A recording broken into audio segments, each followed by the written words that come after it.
Your reality will change once you let go of your old self. And until the end of the video, I want you to tell me why. Because I am sure you will have an insight through everything that I'll share with you. Some of the stories, my personal experience, and the insights that I will share from everything that comes through this video, you will have that insight. So my ask of you, I am asking you that when you have that insight, you take a moment to comment down below and let me know why your reality will only change once you let go of yourself. Okay, with that promise being said, let's directly get into the video. Hey there, I am Daniel from Higher Consciousness with Dani, and I'm here to help you expand your awareness, step into higher consciousness, and fulfill your inner potential. Now, why would reality only change once we let go of ourselves? Why is that the case? Why would that make it so? I'm not saying that I know this. I don't. In fact, I just want to contemplate on that because I've seen some evidence of that in my own life and I want to see if that's the truth or not. So that's why I also need your insight in that. Now, first, let's start with what is your old self? What is that part of you, the old self, that once you let go of, your reality is in the process of shifting, of changing, of getting in better alignment with who you are meant to be? What is that old self?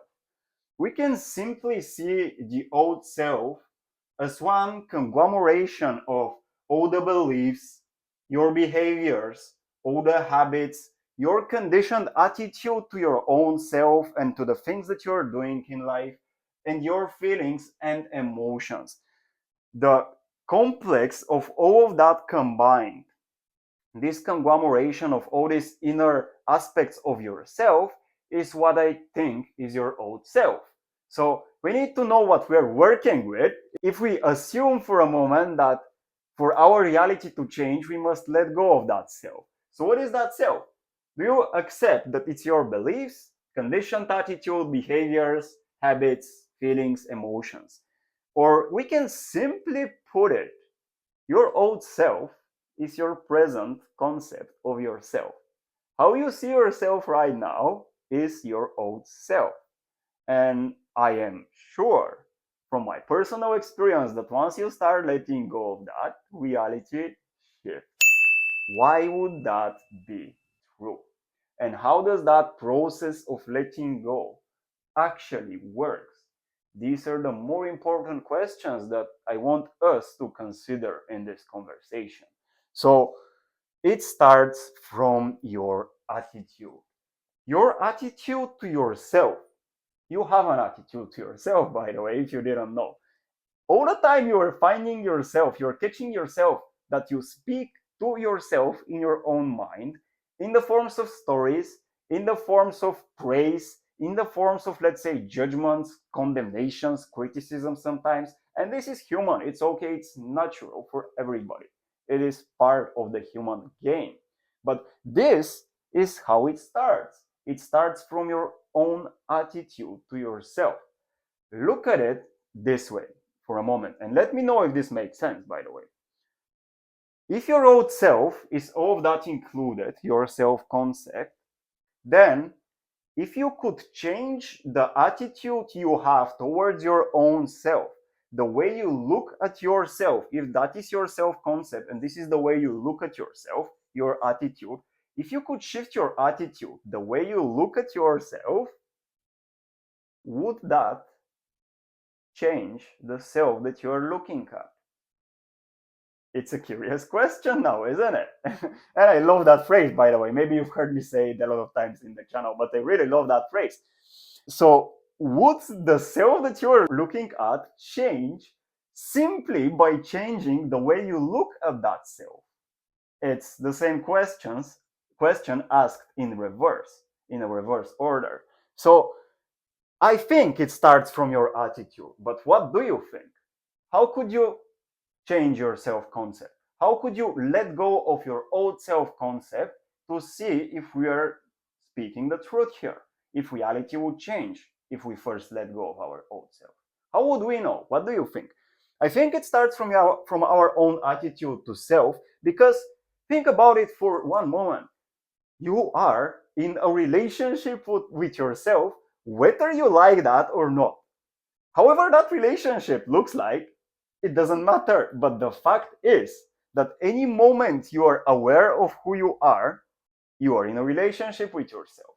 Any moment that you are not aware of who you are, there is still a background relation to yourself, your consciousness having a relation to the concept of yourself, which is simply an old concept of yourself, or your present concept of yourself. That is your previous experiences, the memories of that experiences combined. This is another way to look at who you are, the concept of yourself. So if we change the attitude through which we look at our own selves, how would that affect ourself, our concept of self? Would it have any effect? What do you think? Let me know. Well, of course it would. So, because you are in a relationship with yourself all the time, whether you recognize this or not, if you start shifting the attitude through which you look at yourself, inevitably that would change the self that you look at. So, I want to ask you another question now. Can you treat your old self with patience, care, compassion, and wisdom? Can you take all the painful experiences from the past, everything that you have learned through them, and can you take that loving attitude of the loving mother that just wants to take care of her children, and be that mother for yourself? Simply be your parent. Maybe the parent that you never had. Who knows? I never had a wise father, and I am a little bit sad about this. I felt a lot of grief about this. Yet this made me realize that I could have that attitude of wisdom in relation to myself. I could be the father that I didn't have. Of course, I had a father. I am born, but it wasn't.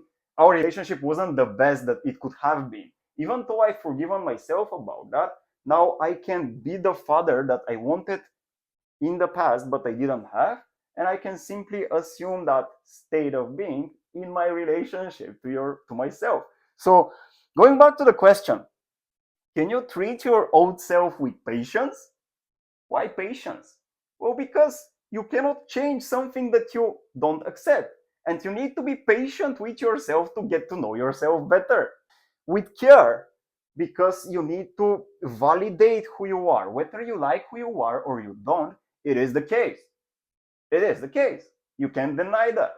Whether you have a destructive habit that you are attached to and it has an influence over you, which is human, it's okay. If you don't look at yourself whenever you are expressing that bad destructive habit, if you don't look at that habit with care, how could you change it? You don't have the free will to do so. Do you? If you reject something, it controls you. What you reject has an influence over you without your conscious awareness. That's why we need care and we need compassion, because it is human to make mistakes, isn't it? Of course, it's human. Everybody makes mistakes. All of us are not perfect. If you expect yourself to be perfect, perfectionism, the program of perfectionism. Oh, just yesterday I've had this talk with a friend of mine. She's the wife of one of my best friends, and she's really attached to being perfectionist. And we were trying to show to her that it's simply an impossible goal. You cannot be a perfectionist. It's not possible because we make mistakes. We can be the best that we are capable of. This is a reachable goal, but we cannot be perfectionists. We cannot be perfect all the time.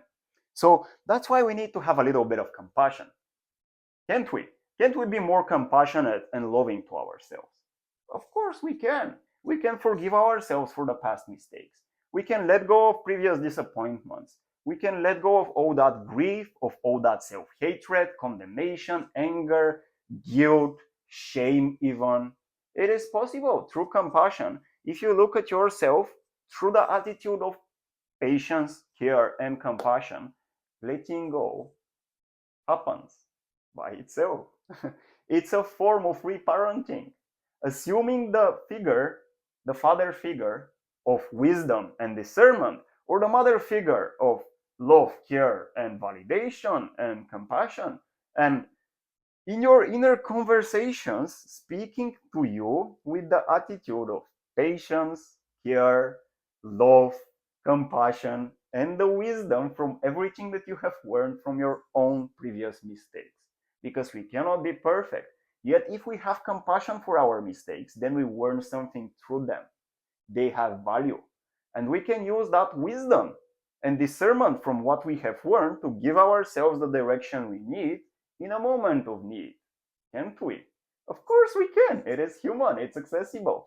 So, going back to it starts with your attitude. In fact, this word should be with, but I'm not perfect, so who cares?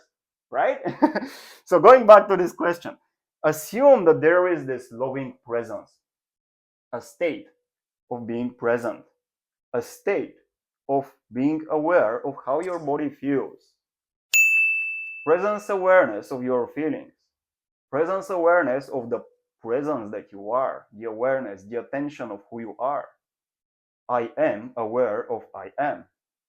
I am that which I am. We knew that from the Bible, don't we? Of course. So if we can hold that state of presence, in itself, that state of presence contains all the patience, all the care, all the compassion, and all the wisdom required for you to reparent your old self. And this is possible. In fact, it's accessible, not only possible, accessible in any given moment in time. It is accessible. Your relationship to self is always the case. Whether you like it or you don't, it is the case. It is here. So you can simply shift that relationship from being antagonistic, hateful, judgmental, critical, so on and so forth, condemnating, to it being a loving, patient, compassionate, and wisdom filled relationship, if I could use that word. So you could have, from the state of loving presence, a relationship. You could relate with your old self with the attitudes of patience, care, compassion, and wisdom, as much as you're able to, as much as you're capable to. Not all the time, because that is perfectionism, but to the best of your ability that you have access to. And with time, it grows. The more you do it, the more you can do it. So it is as simple as that.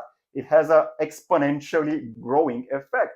The more compassion, patience, love, care, and wisdom you give to yourself, the more of those you have access to in your everyday life. Inevitably, of course, it's like a habit you create. Which leads me to what was the question I asked in the beginning? Do you remember? Oh, yes. I asked you that you will tell me the insight you have from this video. So, why reality would only change if you let go of your old self? Keep that in mind, please. Going to the third point, the identity shift into who you are meant to be. What is this third point? What is letting go? This is the more important question to ask. What is letting go? If we can let go of our old self, and if that's a requirement for our reality to shift, what is letting go?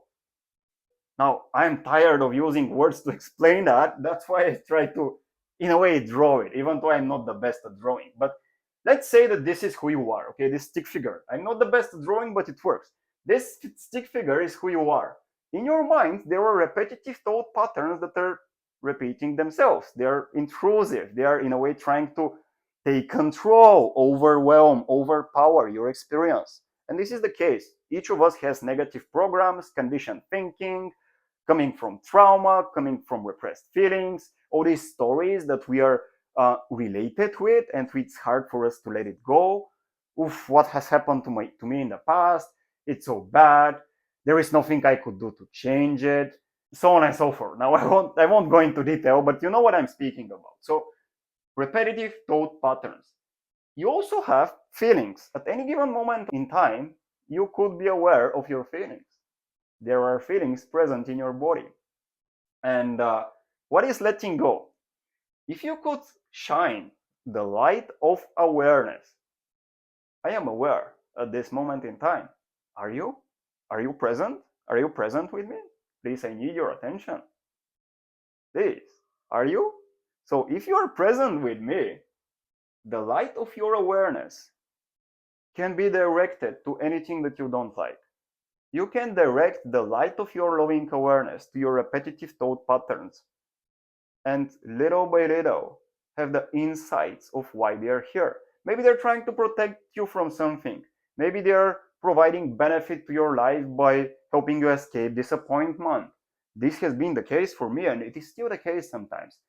I am a little bit afraid of being too much, doing too much, of too much responsibility, too much overwhelm, and a lot of time I have repetitive thought patterns and habits that are trying to protect me from those feelings of disappointment that get triggered anytime I face something that is too much. Okay, this is a repetitive thought pattern for me. And this thought pattern comes with its own complex of feelings. Disappointment, stress, overwhelm, anxiety, pride at times, whenever I feel like I've achieved something and I want to hold on to it, right? So each of us have repetitive thought patterns and repressed feelings. Yet, if you could shine the light of loving awareness to that program of repressed feelings and repetitive thought patterns, that combination, complex of thought patterns and repressed feelings, what is letting go? What is letting go? I don't know the answer. Don't expect me to tell it to you. But if that presence of awareness, the light of awareness, if it's loving to you, what is letting go? Could it simply be the awareness that you catch yourself doing something that is not preferable, and since you love yourself enough to know that this has been a mistake that you're tired of repeating, you have the option to let go at this moment in time. And what if you did that again and again and again and again, to the point in which you make the unknown and unfamiliar curious, feel comfortable, and even feel exciting? Because if you could take care of yourself to that extent that the uncomfortable and unfamiliar, the unknown, starts feeling curious, comfortable, and exciting, then it doesn't matter if it's the unknown or if it's the known, right? Of course it wouldn't matter. Why would it matter if you have the same attitude? Whether you face the same type of circumstance that you're tired of experiencing, or you face the fulfillment of your dreams on the other end, and you feel in the exactly same way because you've taken control of your inner conversations and your attitude to your own self. It starts with that.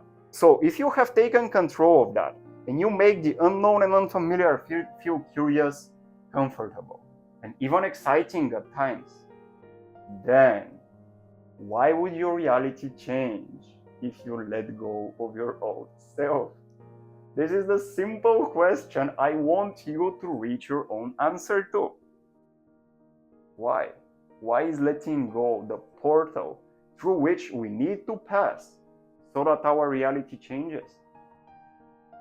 I hope you have your answer by this time. And let me know in the comments, because I am really curious to continue that conversation forward. It is a powerful conversation, isn't it? Or at least it seems like that to me. Anyways, this was everything I wanted to share. This is what I want to leave you with. And yes, please, when you have that insight, come back and let me know in the comments. If it's right now, do it right now. If it's in a couple of days, looking back at what we have talked about, please do so. I would highly respect it. Like this video also, and subscribe to the channel if you are new to it, because I would love you to be with me, inviting you in this insightful and thought-provoking conversations. That was everything from me. Enjoy your day right now, and see you in the next video. Bye-bye.